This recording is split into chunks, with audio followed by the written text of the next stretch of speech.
बाद में इंदिरा जी के टाइम में ये डिसीजन हुआ था कि एक्सटर्नल इंटेलिजेंस अलग किया जाए, और ये अमेरिका के पैटर्न पे जैसे CIA बनाई थी उसी पैटर्न पे R&AW बनाई गई थी। रॉ ऑफिशियली किसको रिपोर्ट करता है?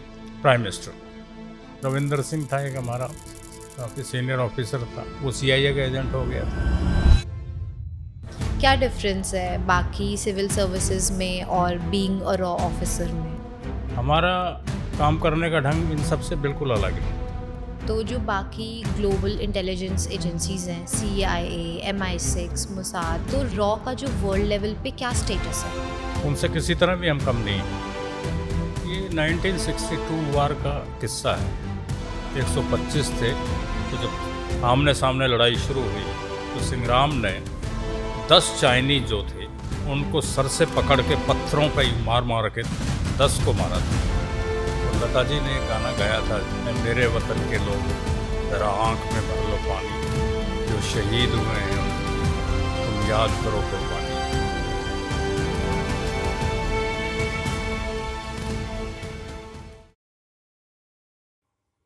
Hello, welcome to today's podcast. आज हमारे साथ हैं रॉ के former officer mister RK Yadav ji. चलिए उनसे बात करते हैं। Welcome sir. Thank you for coming. आपकी रॉ की जर्नी कब और कैसे स्टार्ट हुई? ये 1973 में हुई थी और उसके बाद वहीं पे नौकरी की थी। और आपने कितने इयर्स के लिए सर्व किया रॉ में? कुछ 34-35 साल। That's a lot. तो आपका जो एक्सपीरियंस था एज अ रॉ ऑफिसर, एंड अगर मैं कंपेयर करूं उसको किसी और भी सिविल सर्विसेज से, क्योंकि इंडियन आर्मी में भी अगर कोई भर्ती होता है, कोई जाता है, कोई रिक्रूट होता है, तो आप देशभक्ति की भावना या पेट्रियाटिज्म के बिना नहीं जा सकते। क्या आपके अंदर रिक्रूट होने से पहले वो पेट्रियाटिज्म था जब आप रिक्रूट हुए थे? पेट्रियोटिज्म तो रहता ही है, हम हिंदुस्तानी हैं तो ये तो हमारे खून में ही है। और ये ज्वाइन करने के बाद फिर वो दूसरी जो हमारी टाइप ऑफ जॉब थी तो उसमें ज़्यादा ही पेट्रियोटिज्म है। क्या डिफरेंस है बाकी सिविल सर्विसेज में और बीइंग अ रॉ ऑफिसर में? देखिए, सिविल सर्विस हर एक का अपना दायरा है। जी। हमारा काम करने का ढंग इन सब से बिल्कुल अलग है। वो अपनी फाइलों में उलझे रहते हैं और डिपार्टमेंट, और हम जो है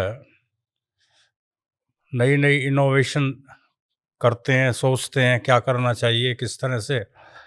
हमारे दो ही देश के दुश्मन हैं, पाकिस्तान और चाइना, तो उनके खिलाफ किस किस्म का काम किस लेवल पे असाइन किया हुआ है, तो वो उसी में अपनी प्लानिंग करता है एम्प्लाई। तो वही हम अगर किसी पर्टिकुलर जॉब पे हैं तो उसी पे सोचेंगे। रॉ का जो रोल है वो इंटरनली है या फॉरेन अफेयर्स है? मतलब बेसिकली जॉब रोल क्या है रॉ का? एक्सटर्नल इंटेलिजेंस मैंने बताया ना, और एक्सटर्नल में हम देश की सुरक्षा के लिए जो भी ज़रूरी चीज़ें हैं, चाहे वो पाकिस्तान के अगेंस्ट हैं, चाइना के अगेंस्ट हैं, या कुछ ऐसे एलिमेंट्स भी हैं जो देश के बाहर हमारे लिए ख़तरा है, तो उनको भी एक किस्म से हम एनालाइज करते हैं, फिर उसका जो डिसीज़न हमारा डिपार्टमेंट लेता है उस पर आगे एक्शन लेते हैं। तो जब भी नेशनल सिक्योरिटी का कंसर्न होता है तो जो मिलिट्री में ऑफिसर्स होते हैं, क्या वो भी आपसे ऑर्डर्स लेते हैं? देखिए, हमारा मिलिट्री से कुछ मामलों में डायरेक्ट लिंक होता है, लेकिन ज़्यादातर हम अपने डिपार्टमेंट हेड पे भेजते हैं जो भी इंफॉर्मेशन जिस किस्म की हो, और वो ही आगे फिर उसको आगे डिससेमिनेट करते हैं, चाहे आर्मी को देना है, चाहे BSF को देना है, किसी और एजेंसी को देना है। तो वो उनका आउटलुक है रॉ डिपार्टमेंट में। ऑफिशियली किसको रिपोर्ट करता है? प्राइम मिनिस्टर को।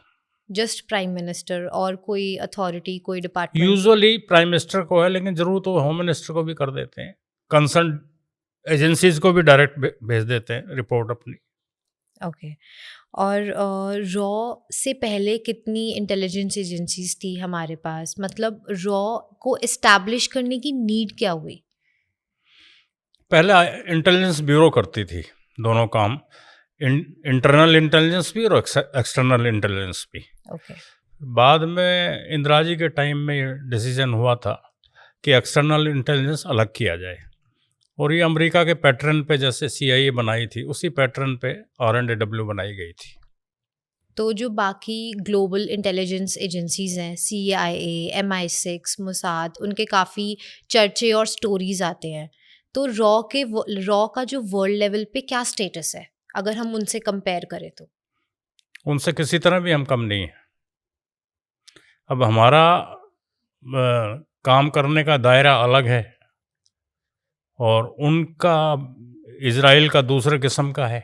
हम्म। CIA जो है अमेरिका तो पूरी दुनिया का दादा है, तो उसको तो पूरी दुनिया में हर जगह देखना है कि यहाँ क्या हो रहा है क्या नहीं हो रहा। चाहे वो वियतनाम में 21 साल लड़ता रहा, अब चाहे इधर ईरान के साथ हो रहा है ये, तो वो अमेरिका की एक जो फॉरेन पॉलिसी है या उनकी CIA का वर्किंग जो है वो एक किस्म से हमारा लिमिटेड दायरा है, ओके।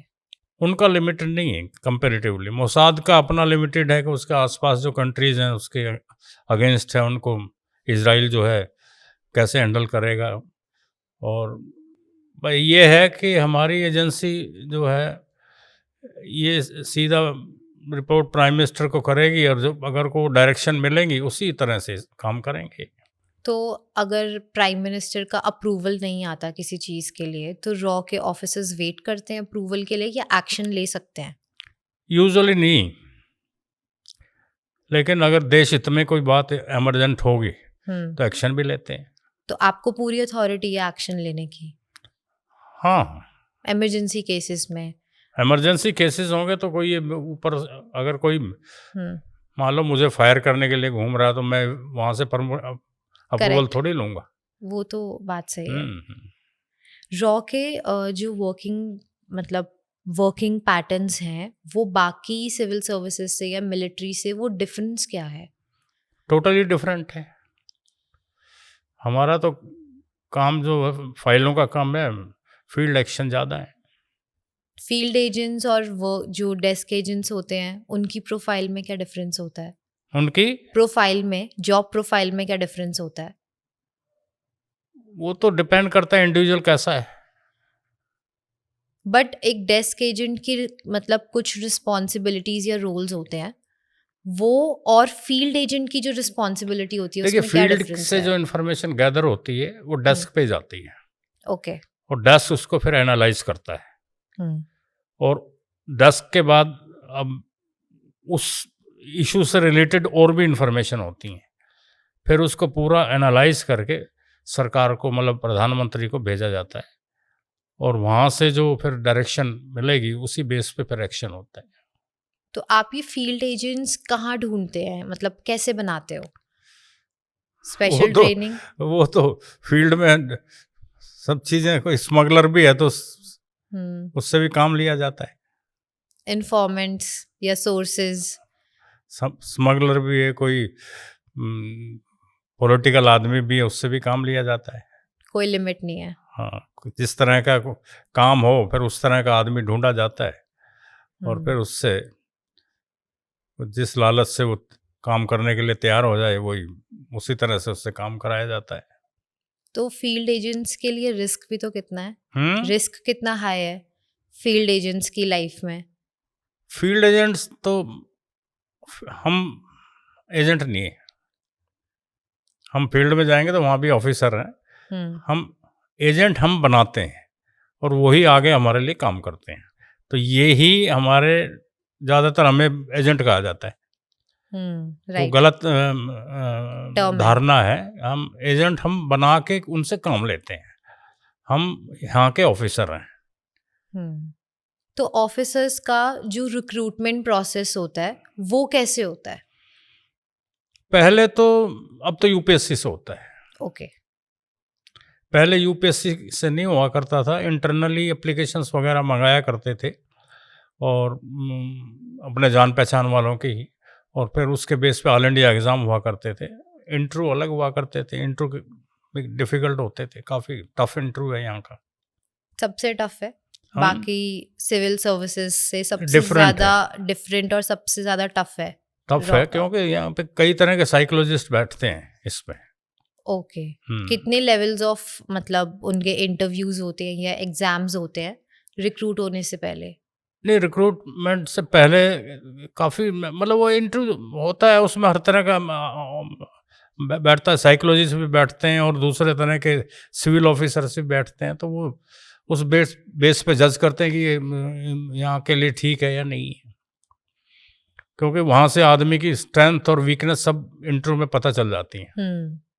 तो वेरिफिकेशन या बैकग्राउंड चेक भी, वेरिफिकेशन बाद में होती है, बैकग्राउंड चेक कितना मतलब? बैकग्राउंड बाद में हम वेरिफिकेशन होती है, फैमिली बैकग्राउंड क्या है, कोई ऐसा शख्स तो नहीं है जो एंटी नेशनल रहा हो, करेक्ट। तो वो चीज़ें सब वो तो पुलिस के बाद रिकॉर्ड होता है, आईबी से भी वेरीफाई किया जाता है, लोकल पुलिस से भी कराया जाता है। ये भी तो पॉसिबल है कि वो पर्सन जो रिक्रूट होने आया है वो ऑलरेडी किसी इंटेलिजेंस के लिए काम कर रहा हो किसी और ऐसा कंट्री का। पॉसिबल नहीं है, सब वेरिफिकेशन हो जाती है। आज तक कभी कोई ऐसा इंस्टेंस नहीं हुआ? नहीं हुआ, लेकिन बाद में कुछ लोग एजेंट बन गए थे। बाद में तो अगर अब वो कहीं हाँ। गए, उन्हें कुछ ऑफर हुआ, हाँ। ग्रीड या लालच में उन्होंने हम्म। अगर एक्सेप्ट कर लिया तो उस पर तो कोई कंट्रोल नहीं है। कोई कंट्रोल नहीं है। रविंदर सिंह था एक हमारा काफ़ी सीनियर ऑफिसर था, वो सीआईए का एजेंट हो गया था और उसने काफ़ी नुकसान किया, फिर बाद में भाग भी गया वो यहाँ से, तो वो उन्हें कोई पकड़ नहीं पाया। वो मर गया फिर अमेरिका में। तो सीआईए का एजेंट था। Double agent basically.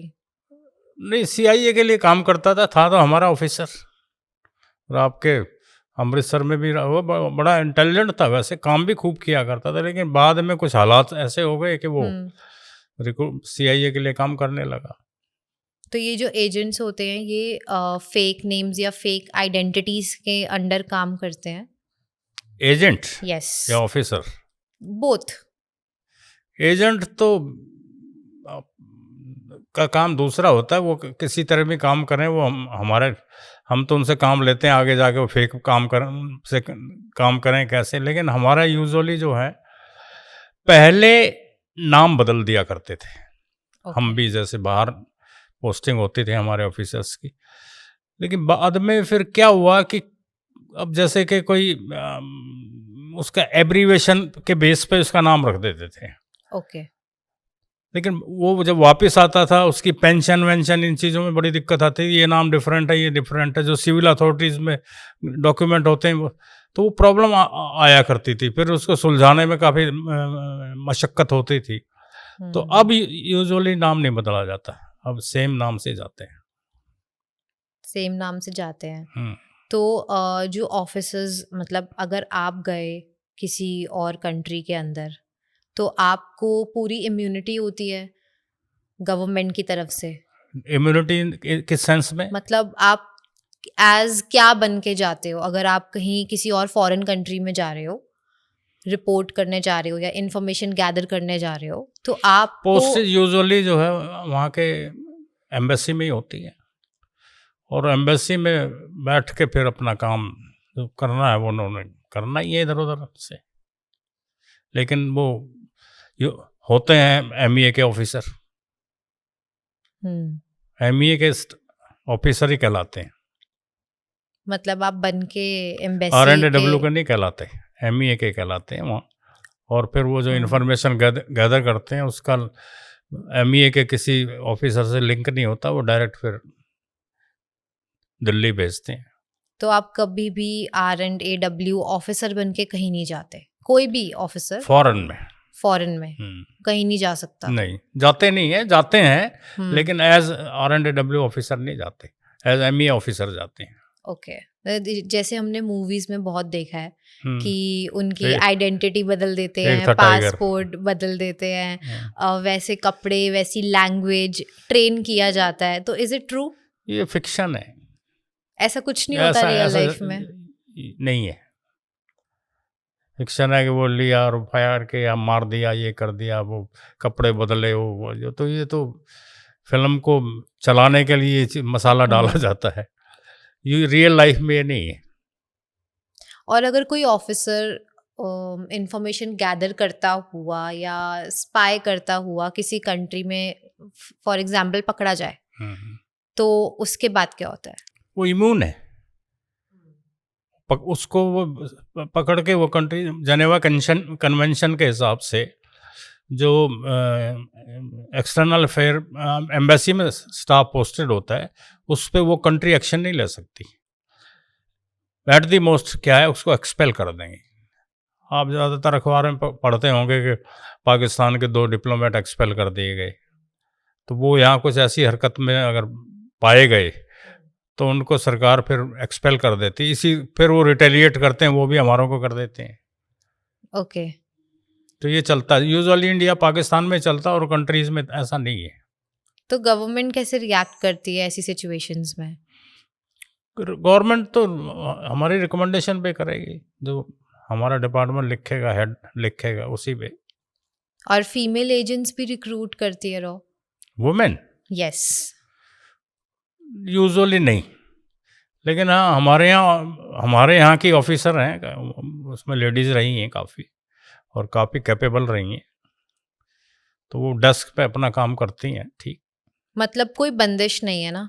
ऐसा नहीं है, लेडीज़ के लिए ऐसा बंदिश नहीं है, लेडीज़ भी इसमें काम करते हैं डिपार्टमेंट में। फील्ड एजेंट्स काफ़ी भी लेडीज़ होती हैं। हैं लेडीज? फील्ड ऑफिसर क्या है कि अगर हमारे ऑफिस और इंडिया में बहुत जगह हैं, वहाँ पे हो जाती है पोस्टिंग लेडीज़ की भी। जनरली मेन को प्रेफर किया जाता है यूजुअली। ओके। तो क्योंकि मतलब अगर आप लेडीज को रिक्रूट करते हैं तो क्या हायर रिस्क ऑफ, मतलब प्रॉब्लम क्या है लेडीज को रिक्रूट करने में? कोई प्रॉब्लम नहीं है। तो फिर रॉब हमारे लेडीज को यहाँ रिक्रूट कई क्यों नहीं तरह के, करता? देखिए ये डिपार्टमेंट में कई तरह के काम है। हम्म जैसे लिंग्विस्ट हैं, हम्म लिंग्विस्ट में लेडीज़ बहुत है। एक अब तो पैटर्न बदल गया है, क्रिप्टोग्राफी होती थी, उसमें के एक्सपर्ट अलग होते थे। अगर पहले मैसेज भेजा जाता था कहीं पे, तो वर्ड्स के बजाय न्यूमेरिकल्स में भेजते थे, तो उसकी अलग विंग है, उसके लिए अलग स्टाफ है, तो उसमें लेडीज़ भी हैं, लिंग्विस्ट हैं। ठीक है। जो रॉ ऑफिसर्स होते हैं उनके सोर्सेज काफ़ी सारे होते हैं, that's how they gather information. तो आप वो सोर्सेज को पे कैसे करते हो? वैसे एक सीक्रेट फंड होता है ओके। वो हमारे यहाँ, तो उसके थ्रू ही पेमेंट होती है उनको। हालांकि वो अकाउंटेबल नहीं होता, लेकिन फिर भी उसका हिसाब रखते हैं हम लोग खुद ही, कि इतना पैसा भेजा था, किस किस को दिया, तो इंटरनल उसकी वेरिफिकेशन होती है। लेकिन वो सीक्रेट फंड कहलाता है, वो गवर्नमेंट में कहीं उसको रिफ्लेक्ट नहीं करते हैं। और जो वैसे रॉ को बजट मिलता है, रिसीव होता है, सीक्रेट वो बजट अलग होता है, एम्प्लॉइज की सैलरी का बजट अलग मिलता है। हाँ, वो अलग होता है। वो अलग होता है, वो वाइट में होता है सारा। वो भी मतलब सीक्रेट है या वो सीक्रेट नहीं रिवील होता कर वो। देते हैं? वो सीक्रेट फंड नहीं होता। वो रिवील करते हैं। वो जैसे एक और डिपार्टमेंट के ऑफिसर्स की सैलरी है, वैसे हमारी है ऑफिसर्स की, लेकिन जो आगे एजेंट्स को पे करते हैं वो सीक्रेट फंड होता है। राइट। जो R&AW है ऑर्गेनाइजेशन, उनके और जो प्राइम मिनिस्टर होते हैं उनके रिलेशंस कैसे होते हैं? क्योंकि इंदिरा गांधी जी ने इसको एस्टैब्लिश करने का डिसीजन लिया था, तो उन्होंने काफ़ी सपोर्ट किया। उसके बाद जितने भी प्राइम मिनिस्टर्स आए, तो उनका और R&AW का मतलब उन्होंने सपोर्ट किया इस ऑर्गेनाइजेशन को, या एक प्रधानमंत्री मोरारजी देसाई आए थे 1977 में, तो उन्होंने इस पर कुछ इसकी वर्किंग पे थोड़ा ब्रेक लगाया था। वो रीज़न ये था कि ऐसी कुछ अफवाहें फैल गई थी कि इमरजेंसी में रॉ ने जो है R&AW ने अपोजिशन लीडर पे कुछ एट्रोसिटीज़ की हैं। ओके।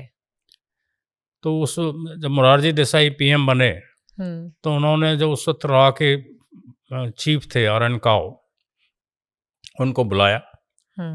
उन्होंने कहा कि मैं आप पे डाउट करता हूं कि आपने इमरजेंसी में अपोजिशन लीडर्स पे कुछ गलत काम किए हैं, तो आप घर जाइए। तो उनको रिटायर कर दिया। अच्छा। उसके बाद नंबर 2 थे एक शंकरन नायर, वो बड़े ही बोल्ड और फेरोशियस लीडर थे डिपार्टमेंट के। बांग्लादेश लिबरेशन में उनका बहुत बड़ा हाथ था। फिर उनको चीफ बनाया। तो उन्होंने भी कहा, उनको भी कहा कि आप मुझे बताइए क्या क्या एक्सेसिस हुई हैं। उन्होंने कहा कुछ एक्सेसिस नहीं किया हमने, तो उनको भी हटा दिया। फिर एक तीसरे, एक हमारे यहाँ पहले नेहरू सर्विस हुआ करती थी। जवाहरलाल नेहरू जी ने एक सर्विस क्रिएट की थी, Indian frontier and administrative service. Okay. कि ये जो हमारे ट्राइबल एरिया थे बॉर्डर पे, उन पे आईएएस आईपीएस यूजुअली नहीं जाया करते थे। तो एक स्पेशल सर्विस क्रिएट की थी। तो उसके एक ऑफिसर थे, पारसी थे, एनएफ संटोक, उनको यहाँ का हेड बनाया। तो वो उन्होंने कई साल यहाँ पे नौकरी की थी चीफ। तो मोरारजी देसाई ने डिपार्टमेंट को काफ़ी स्ट्रेंथ घटा दी थी उस वक्त, टेम्पररी 77 में। कितने साल के लिए रॉ के पास काफ़ी strength कम नहीं रही, थी? लगे 80 में इंदिरा जी फिर पावर में आ गई, तो वो फिर स्टेटस क्वो हो गया दोबारा।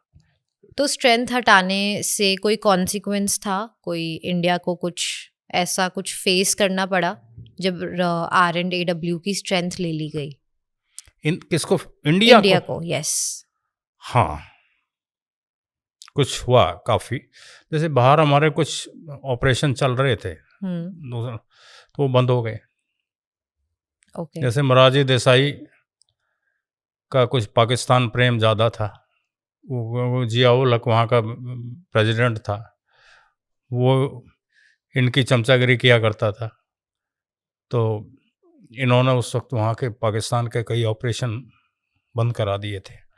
उससे काफ़ी इंटरनली काफ़ी नुकसान हुआ था। सर, आपकी बुक में संग्राम सिंह के कंट्रीब्यूशन के बारे में भी लिखा है। बहुत ही इंटरेस्टिंग किस्सा है, तो आप प्लीज़ वो डिटेल में बताएंगे? ये 1962 वार का किस्सा है। रेजंगला की लड़ाई काफ़ी मशहूर है उसमें। तो उसमें मेरी ही बरादरी के 125 यादव सोल्जर मारे गए थे, और उनमें ही एक संग्राम था जिसने, जब हथियार उनके पास थे लेकिन अम्युनिशन वगैरह ख़त्म हो गया था, तो जो लड़ाई चल रही थी वो बंदूक की बजाय छीना झपटे की, मारपीट की हो रही थी। ये 125 थे, वो सैकड़ों में थे, काफ़ी संख्या में थे। तो जब आमने सामने लड़ाई शुरू हुई, मारपीट शुरू हुई, फिर तो संग्राम ने 10 चाइनीज जो थे उनको सर से पकड़ के पत्थरों पे मार मार के 10 को मारा था। और लता जी ने एक गाना गाया था जब 62 की लड़ाई ख़त्म हुई थी, ऐ मेरे वतन के लोगों ज़रा आँख में भर लो पानी, जो शहीद हुए हैं उनकी तुम याद करो कुर्बानी। ये गाना नेहरू जी के सामने गाया गया था, और नेहरू जी की आंखों में भी आंसू आ गए थे इस गाने को सुन के। तो इसी में एक बीच में अंतरा है। एक ने 10 को मारा, फिर गिर गए होश गंवा के, फिर अंत समय आया तो कह गए कि हम चलते हैं, खुश रहना देश के वीरों, अब हम तो सफ़र करते हैं। तो संग्राम ने 10 चाइनीज़ को पत्थर पे सिर से उनके मार मार के जो है उसमें मारा था। इस रियल इंसिडेंट के बेसिस पे उस पे ही इस गाने में एक अंतरा ऐड किया गया था, एक ने 10 को मारा। तो ये उस लड़ाई का एक बहुत बड़ा कंट्रीब्यूशन था कि 125 के 25 शहीद हो गए थे। और उन दोनों रिक्रूटमेंट का तरीका क्या था, आर्मी में 125 क्यों मरे वो, कि रिक्रूटमेंट पॉलिसी को खास नहीं थी इस ओके। लड़ाई से पहले। तो वो जैसे सीनियर कोई होता था कि जी ये मेरी बुआ का लड़का है, मेरे चाचे के लड़का है, ये मेरा फलाना रिश्तेदार है, तो उनको वो नौकरी मिल जाया करती थी। तो वो 125 के 25 ऐसे थे, कहीं ना कहीं डिस्टेंटली एक दूसरे से रिलेटेड थे। अच्छा। तो वो भागे नहीं, लड़के 125 के 25 मर गए। और उन्होंने अपने 2 जो सोल्जर थे उनको नीचे भेजा कि जाके तुम और मदद लेके आओ। वो जब नीचे गए तो नीचे जहाँ मदद लेने गए तो उन्होंने उनको पीट दिया कि तुम भाग के आए हो। अभी उनके इंटरव्यू वगैरह छपे थे वो इसमें इंडियन एक्सप्रेस में। तो उन्होंने बताया कि हमारा कसूर ये था कि हमें ऊपर से भेजा गया, नीचे से अम्युनिशन लेके आए, नीचे वालों ने कहा कि तुम गद्दार हो। तो ये उस लड़ाई के कुछ हिस्से हैं 62 की लड़ाई के। इस लड़ाई के बाद यादव जो वहाँ पर सोल्जर्स थे वो सारे यादव कम्युनिटी को बिलोंग करते हैं, तो उन्होंने रेजिमेंट की भी डिमांड की थी आफ्टर दिस। आज भी है ये, आज भी है। आज भी है। अहीर रेजिमेंट की डिमांड पे बहुत बड़ा एजिटेशन पूरे देश में चल रहा है यादवों का। लेकिन 1952 में इन्होंने एक लेजिस्लेशन पास कराया कि अब धर्म और जाति पे कोई बटालियन नहीं बनेगी। ओके। वो मेरे पास उसकी होम मिनिस्ट्री का लेटर है इसमें। लेकिन मैं उस पे टेकअप कर रहा हूँ इस इशू को सुप्रीम कोर्ट में कि ठीक है नहीं बनेगी, तो जो पहले बनी हुई हैं आप उनके भी नाम बदलो। उनकी मराठा रेजिमेंट है, बिहार रेजिमेंट है, जाट रेजिमेंट है, सिख रेजिमेंट है, और कुमायूं वो इन तो अब या तो इनको भी शामिल करो, इनकी कंट्रीब्यूशन क्या क्या है। 1857 के गदर से हमारी बहुत बड़ी कंट्रीब्यूशन है यादवों की। तो इस पे अब इश्यू को इसको टेकअप मैं कोशिश करूँगा सुप्रीम कोर्ट में राइट टू इक्वलिटी पे एक SLP लगाऊँ। That's good. ओके सर, आपकी लाइफ में कभी कोई ऐसा इंसिडेंट, कभी कोई ऐसा किस्सा हुआ है जहां आपको लगा हो कि रियल रॉ ऑफिसर और जो मूवीज में दिखाए जाते हैं रॉ ऑफिसर, उसमें कितना डिफरेंस होता है? हाँ, एक टीवी पे चैनल पे मुझे इनवाइट किया गया था इसी सब्जेक्ट पे, रियल रॉ ऑफिसर और फिल्मी रॉ ऑफिसर। तो उसमें फिल्मी रॉ ऑफिसर आए थे जॉन अब्राहम और सोनाक्षी सिन्हा जो है शत्रुघ्न सिन्हा जी की लड़की। वो दोनों भी कहीं रॉ ऑफिसर का उनको रोल दिया गया था फिल्म में। तो उसी के बेस पे टीवी शो हुआ था और जिसमें मुझे भी बुलाया गया था। वो काफ़ी लंबी डिस्कशन हुई थी उस पर। तो उतर के जब मैं शो ख़त्म हुआ तो मैं उतर के अपने चलने लगा अपनी गाड़ी की तरफ, तो जॉन अब्राहम जो था भागा हुआ आया और मेरे से लिपट गया। मैंने कहा क्या हुआ भाई? कहता सर हमने तो पहली दफ़ा रॉ का ऑफिसर देखा है, हमने तो फिल्मों में तो खूब ही रोल किए हुए हैं, लेकिन आपसे मिले, बातचीत हुई, हमें तो बड़ा एक किस्म का नया एक्सपीरियंस हुआ है। मैं कहा भाई मैं इसमें ये कहूँगा कि मैंने ये एक बोल्ड स्टेप लिया था कि हम लोगों का मीडिया से लिंक ऑफिशियली रिटायरमेंट के बाद भी नहीं हो सकता। ऐसे हमारे यहाँ लॉ है हमारे डिपार्टमेंट का। लेकिन मैंने उसको डिफाई किया कि मेरे आने वाली जनरेशन को हम लोग क्या हैं, हमारी क्या कंट्रीब्यूशन है, हमें किस तरह की लाइफ रही है, कैसे हम रह रहे हैं। उसमें मैंने किताब भी लिखी है और मैं टीवी शो पे आके जो कुछ भी मैं एक्सप्लेन कर पाता हूँ मैं करता हूँ, और मुझे करना भी है, करना चाहिए। करेक्ट। क्योंकि देश में इस चीज़ की बड़ी यंग जनरेशन में एंग्जाइटी है कि ये क्या डिपार्टमेंट है, क्या काम करता है, इनकी किस तरह के लोग होते हैं। तो मुझे देख के वो एक आइडिया बनाएंगे कि सब ऑर्डिनरी लोग ही हैं, यही यहाँ पे ट्रेंड होते हैं, यही देश के लिए बड़े काम करते हैं। करेक्ट। हमें पता ही नहीं चलेगा कि भीड़ में हम किसी रॉ ऑफिसर या किसी इंटेलिजेंट डिपार्टमेंट के वो भी ऑर्डिनरी लगेगा आपको चलते हुए। करेक्ट, ऑर्डिनरी लगेंगे हाँ, क्योंकि हाँ। मूवी में इतना बिल्कुल ड्रामेटिकली दिखा देते हैं तो हमें लगता है कि फिल्म में शायद फिक्शन है बहुत। वो, क्योंकि उन्होंने को पैसा खर्च करते हैं फिल्म में, उसकी हम्म, फिर आमदनी बढ़ाते हैं अपनी खुद की, तो पर्सनल गेन के लिए इस तरह की चीज़ें प्रोजेक्ट करते हैं वो। बट रियलिटी बहुत डिफरेंट है। रियलिटी डिफरेंट है, रियलिटी डिफरेंट है। जो रॉ ऑफिसर्स रिटायर हो जाते हैं गवर्नमेंट के रूल्स एंड रेगुलेशंस के हिसाब से, उन्हें मीडिया में भी आके मतलब अपने आप को रिप्रेजेंट करने का राइट नहीं है। राइट नहीं। तो आफ्टर रिटायरमेंट लाइफ कैसी होती है? मतलब ऑल योर लाइफ आप काम कर रहे हो देश के लिए एंड सडनली आप रिटायर हो गए, तो वो लाइफ कैसी ये रहती है? ज़्यादातर एक अपने परिवार में ही कन्फाइंड हो जाते हैं यूजुअली।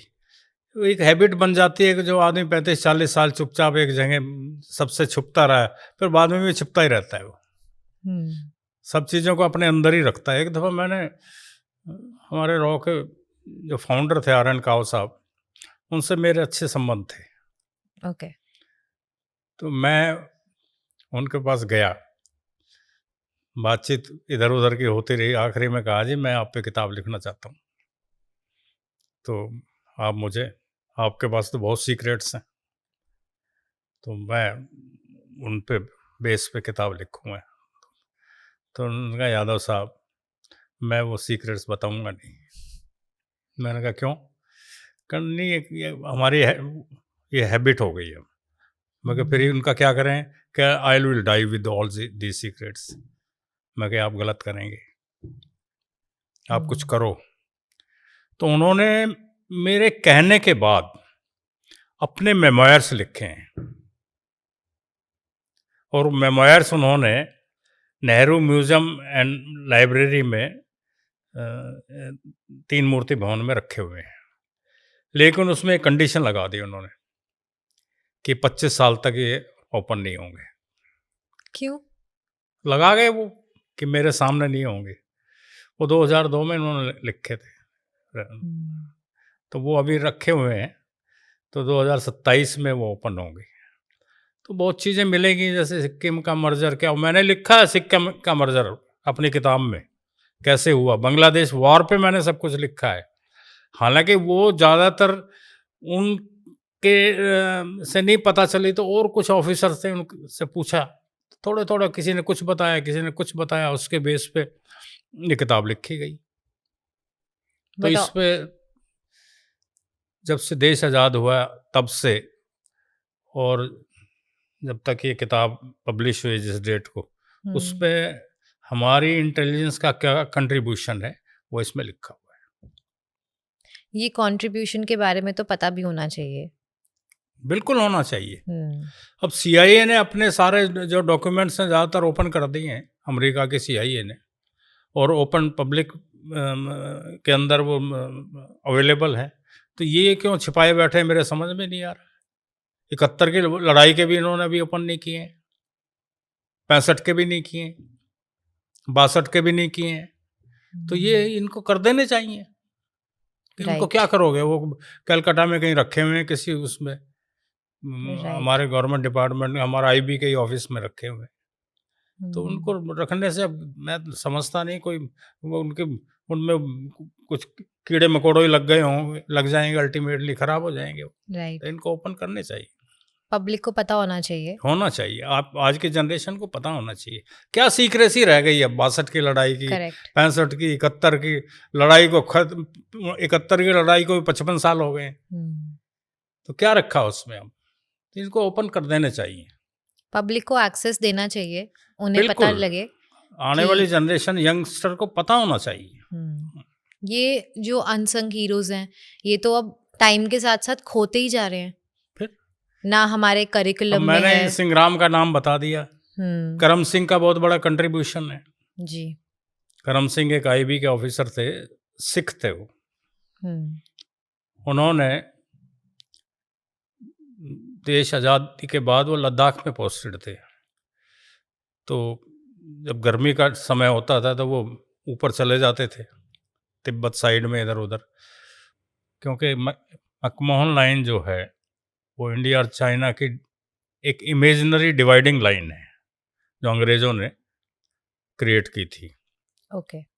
अब वो पहाड़ों के बीच में से निकलती है, तो वो ना उनको पता है उनका कौन कितना हिस्सा है, ना हमें ये बाउंड्री मार्क तो की नहीं हुई थी। तो वो जाते थे, कुछ अपने चीज़ें फेंक आते थे, कोई झंडे गाड़ आते थे, तिरंगा, और वो तो उसने कई हज़ार किलोमीटर का एरिया हमारी टेरिटरी चाइना से बचाई उसने। उसका बड़ा कंट्रीब्यूशन था, जूनियर लेवल का ऑफिसर था। अभी इस सरकार ने उसके नाम से एक आइलैंड का नाम रखा है अंडमान निकोबार में, करम सिंह आइलैंड। तो ये बहुत बड़ी एक किस्म से उसके अचीवमेंट के लिए रिकग्निशन है। रिकग्निशन देना भी बहुत ज़रूरी है। ज़रूरी है। ऐसे ऑफिसर्स के बारे में तो स्टोरीज सामने ही नहीं आती हैं, ना मूवीज बन पाती हैं, हम उनका कंट्रीब्यूशन भूल जाते ये हैं। अनसंग हीरो हैं जी। किसी को पता ही नहीं है। ये मैंने ही किताब लिख के उसको हाईलाइट किया है, नहीं आज तक कोई कहीं पर उनका कागजों में नाम ही नहीं था, जिक्र ही नहीं है। और ये मैंने उस वक्त किया 2014 में जब ये किताब लिखी थी। तो हम चाहे नौकरी में हैं जब तो कहीं मीडिया से लिंक हो ही नहीं सकते, इवन नौकरी के बाद भी नहीं हो सकते।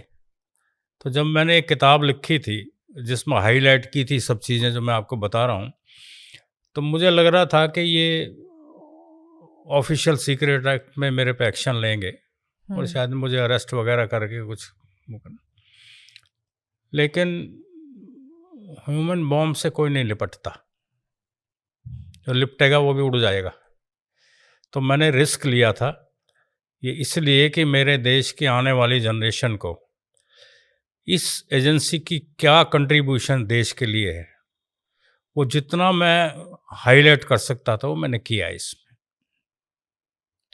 मुझे ऐसा लगता है कि आपकी जो ड्यूटी थी एज अ रॉ ऑफिसर वो रिटायरमेंट के बाद भी ख़त्म नहीं हुई। आप आज तक अब भी काम करते रहते हैं। आप आज तक अपनी ड्यूटी अब भी निभा काम रहे हो। करते हैं हम। काम करना और इसमें देश के लिए काम रिटायरमेंट का करना। कोई लिंक ही नहीं है। अब कुछ चीज़ें ऐसी हैं मैं डिस्क्लोज नहीं कर सकता, हम आज भी करते हैं, कर रहे हैं। मतलब टिल द लास्ट ब्रेथ आप देश के लिए जब बस तक कंट्रीब्यूट करते जब रहोगे। तक कुछ देश के लिए एक किस्म से वो इम्पोर्टेंट है तो हमें करनी भी चाहिए। राइट। अब हमारे जो अवार्ड मिलते हैं वो हमारे लोगों के नाम ही नहीं छपते, जैसे ये शौर्य चक्कर या दूसरे चक्कर, पद्मश्री, ये सिविलियंस को मिलते हैं, पुलिस ऑफिसर्स को भी मिलते हैं, आर्मी ऑफिसर्स को मिलते हैं, हमारे लोगों का नाम ही नहीं आता कहीं। मिलते हैं उनको भी, रॉ के ऑफिसर्स को अवार्ड्स मिलते हैं, ऐसे अवार्ड मिलते हैं उनको भी, लेकिन उनका पब्लिक डोमेन में नाम नहीं आता, रिकॉर्ड में भी नहीं हो। गवर्नमेंट रिकॉर्ड में है लेकिन पब्लिक रिकॉर्ड में नहीं है। पब्लिक के सामने कभी नहीं आता कि रिकग्निशन मिला है। तो एक ऑफिसर का कितना बड़ा कंट्रीब्यूशन है या कितनी बड़ी एक सैक्रिफाइस की बात है कि वो पूरी लाइफ काम कर रहा है, हाँ, बड़े बड़े मिशंस पे काम कर रहा है, लेकिन उसका कोई रिकग्निशन पब्लिकली आपको नहीं मिलेगा। नहीं है। ये सब जो है छुपे रिश्तों में। जी। लाइफ कितनी डिफिकल्ट है। हाँ। आपका तो नेम ही रिकॉर्ड्स में नहीं होता जो रॉ के ऑफिसर्स होते हैं, तो आपके पास क्या प्रूफ है कि यू हैव सर्व्ड फॉर इतने इयर्स इन रॉ? हमारे जो यहाँ की सीक्रेसी ऐसी है कि हमारे अपॉइंटमेंट लेटर पे कहीं रॉ नहीं लिखा होगा, RNW नहीं लिखा होगा, रिटायरमेंट लेटर पे भी नहीं लिखा होगा। हम ये डिपार्टमेंट कैबिनेट सेक्रेटरीट के अंडर है, उसकी एक ब्रांच है, विंग है ये। तो अब कैबिनेट सेक्रेटरीट के नाम से ही हमारा अपॉइंटमेंट है, उसी के नाम से रिटायरमेंट है। आपकी फैमिली के पास इंफॉर्मेशन होती है कि आप फैमिली का अब तो बता देते हैं, शुरू में हम भी छुपे रहते थे, बताते नहीं थे कि उस डिपार्टमेंट में कैबिनेट सेक्रेटरी में नौकरी कर रहे हैं।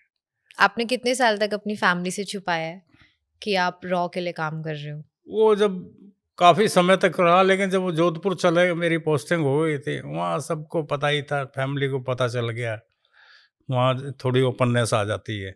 दिल्ली में बैठ के थोड़ा सीक्रेसी ज़्यादा रहती थी। दिल्ली में ज़्यादा होता है। हाँ, thank you so much sir thank you, for coming to our podcast. Thank you, God bless you. मैं अपनी सारी ऑडियंस को ये बताना चाहती हूँ कि मिस्टर आर के यादव जी ने 2 बहुत अमेजिंग बुक्स लिखी हैं, mission R&AW and nuclear bomb in Ganga. इन दोनों बुक्स में ऐसी बहुत सारी बातें हैं जो आज तक कभी डिस्क्लोज नहीं की गई। So I will recommend each one of you to read these books. And आज का एपिसोड देश और R&AW के नाम।